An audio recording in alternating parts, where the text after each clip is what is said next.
Welcome to Mikab Model College online tutorial. We hope at the end of this lesson, you will have acquired the expected learning outcome.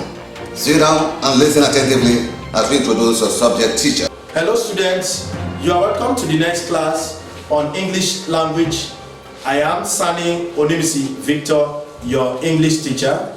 Last time we talked about clauses, and I told you that a clause is a group of words that has a finite verb. And I told you that there are two types of clauses. I said one, main clause, and this main clause can also be called independent clause. And I told you that we have subordinate clause, the second one, which can also be referred to as dependent clause. Today we shall be looking at types of subordinate clauses and their functions. Types of subordinate clauses and their function. Now, there are three types of subordinate clauses, namely noun clause, relative or adjectival clause, and adverbial clause. There are three in number. Note this is very important. The grammatical name, which is also known as the type of subordinate clause, which an expression belongs, is always taken from the underline, or the underline, that is the subordinate clause, while the function is always traced to the main clause of the sentence. This is very, very important. That is, what you should know is that the grammatical name that is given to an expression is also known as the type of subordinate clause. In an external examination, you will be asked, what is the grammatical name given to this expression? What they are trying to ask is just this, that what is the type of subordinate clause that an expression belongs? So we are going to look at it one after the other. The first one is noun clause. We are going to look at noun clause and the functions. A noun clause performs the same grammatical functions of nouns and noun phrases that we have treated before. Under phrases, I told you the various functions of a noun, that is noun phrase. Now they are the same. The difference is just that here we have a clause which contains a finite verb, and there we have a phrase which does not contain a finite verb. The first function is subject of the verb. Now let's look at this example. If you have not forgotten, I told you that when an expression occupies the initial position in a sentence, the function is subject. Now when you look at this one now, how Sola passed the examination, the underlined part occupies the initial position. Therefore the grammatical name is noun clause. Why do we call it clause and it's not a phrase? Because in this expression we have a finite verb. Can you still remember which one is a finite verb here? Yes, it is past. Past is a finite verb here. Therefore it is a clause. Now the function, because it's occupying initial position, it is subject of the verb, and that verb is bit. You must put it there in case of an external examination. The bits must be there. Now the second one is subject complement. That is, when that expression refers back to the subject of the sentence, it is called subject complement. Now e.g., the good news is that he passed his ICAN-examination. Now when you look at this, that he passed his ICAN-examination is a clause. It is a noun clause because is complementing the good news. Therefore the function will be complement of it will be subject complement. The good news is that he passed his ICAN examination. That he passed his ICAN examination is referring back to the good news. That is why it is complement. Now let's look at the next one. Object of the verb. Object of the verb. Now if I have not forgotten, I also told you that when an expression occupies the position of sufferer, that is the recipient of an action, it comes after the verb of a sentence. It is referred to as object. Now let's look at this example. The authority awarded what it termed punctuality award. Now when you look at the underlined part, what it termed punctuality award comes after the verb of the sentence. The verb of sentence is awarded. It comes after it. When you look at the authority, this is the subject, the authority. Awarded, the verb. Now, what it termed punctuality award occupies the position of object. That is why the function is object of the verb, awarded. I mustn't tell you again before you know that this is a noun clause. It is a noun clause. It's a clause because on it there is verb. And the verb is termed. Termed. That is why it is called that. Now, let's look at example 2. The suspect eventually accepted that he was guilty. Now, when you divide this sentence now, the suspect, the subject, accepted, the verb, that he was guilty is the object of this expression. Therefore, the grammatical function is object of the verb, accepted, and the grammatical name is noun clause. When you look at the fourth function, it can also be object complement. It is object complement when that expression refers back to the object of the sentence. Let's look at this example. The authority gave the students what it termed award for excellence. What it termed award for excellence. Now, when you look at this sentence, the authority is the subject, gave, the verb, the student is the object. But when you look at the underlined expression, what it termed award for excellence is making reference to the student. It's talking about student, giving us information about the student. Therefore, it is object complement. Now, example 2. The robbers killed the man because he did not give them what they demanded for. What they demanded for is underlined. Now, if we look at this, it's telling us something about them, which is the object of this sentence. Therefore, the grammatical name, once you have identified that this is the function, the grammatical name remains noun, and it is noun clause because the expression has finite verb, which is demanded. Now, the grammatical function is that complement of the object, and the object is them. Now, it can also be in apposition to a noun. Now, a noun clause is in apposition to a noun when the noun clause and the noun refer to the same thing. That is, when they are talking about the same thing. For example, the news that I was missing spread across the village.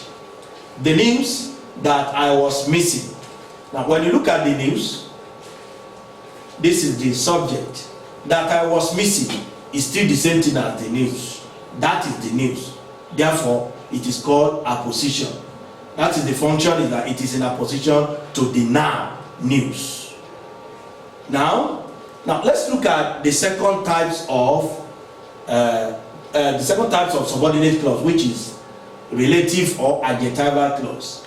This one, an expression or a clause is referred to as adjectival clause when it performs the function of adjective in a sentence. That is, most relative clauses are introduced by relative pronouns. They are majorly introduced by these relative pronouns: who, which, whose, that, where, whom, etc. Relative clause performs the function of adjective in a sentence. This is qualifying the noun or pronoun that precedes it in a sentence.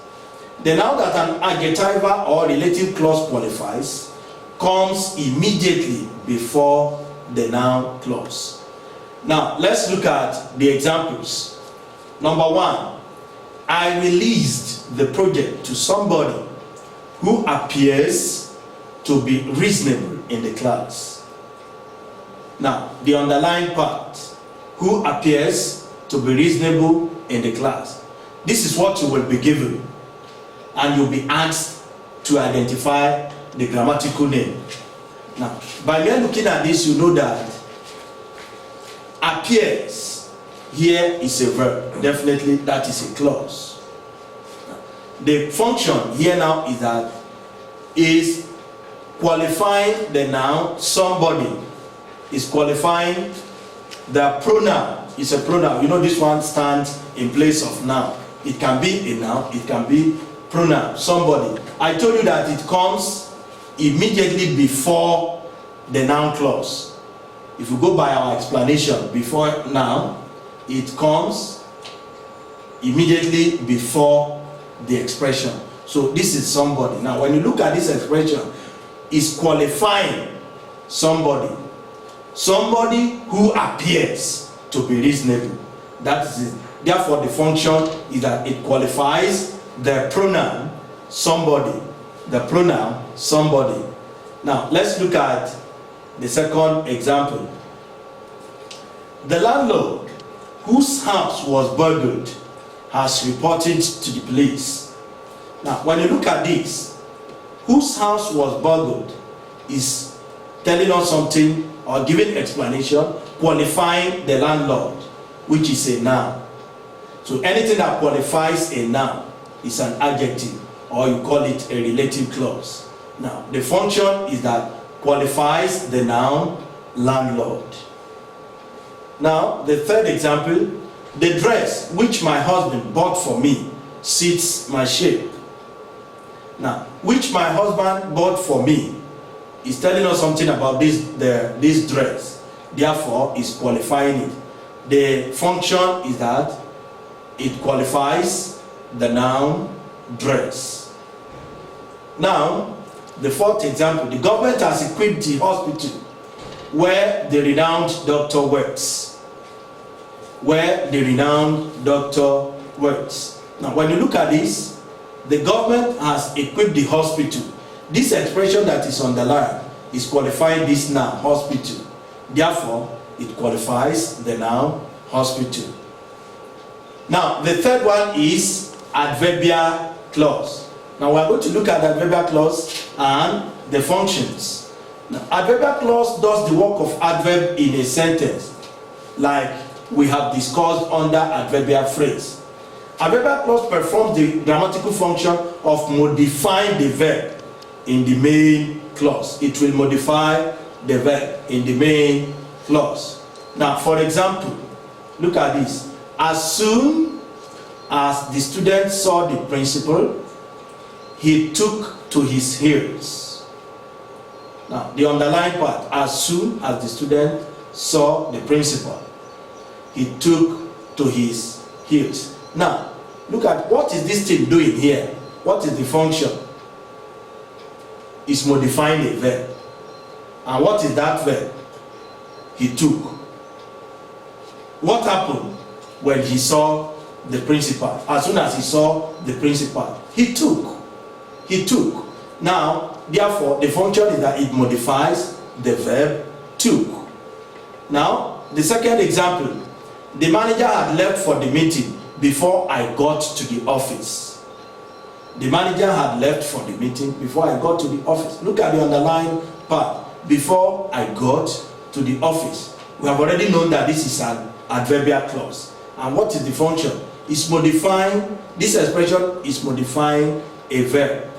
Modifying a verb. Before I got to the office, what happened? Had left. Had left. Therefore, the function is that it modifies the verb had left. Now, the third one, although he was told the implication of examination malpractices, he brought prepared answers into the hall. Now, although he had been told the implication of examination malpractice, he brought prepared answers into the hall. This expression is modifying a particular verb. And what is that verb? Brought. Despite the fact that he was told, what later happened? He brought. So, therefore, the function is that it modifies the verb brought. Now, the fourth one, unless you buy me a bottle of Coke, I will not accompany you to the market. Unless you buy me a bottle of Coke, I will not accompany you to the market. Now, when you look at this expression underlined, unless you buy me a bottle of Coke. Now, I will not accompany. Now, when you look at this, what will happen before I accompany you? That is, unless you buy me a Coke, I will not accompany you. Therefore, will and accompany will be together. Now, this expression from here to here is the verbal group that this expression is modified. That is why you see under the function, it modifies the verb will not accompany. Will not accompany. Now, let's look at the next one. I was so tired that I could not eat after cooking. I was so tired that I could not eat after cooking. Now, when you look at this expression that I could not eat after cooking came to be as a result of tiredness. Therefore, it is modifying that verb tired. The function is modifies the verb was tired. Was tired. That is the verb there that it is modifying. We have come to the end of this lesson. Don't forget to subscribe to our channel so that you can get more information about this lesson. Thank and God bless you.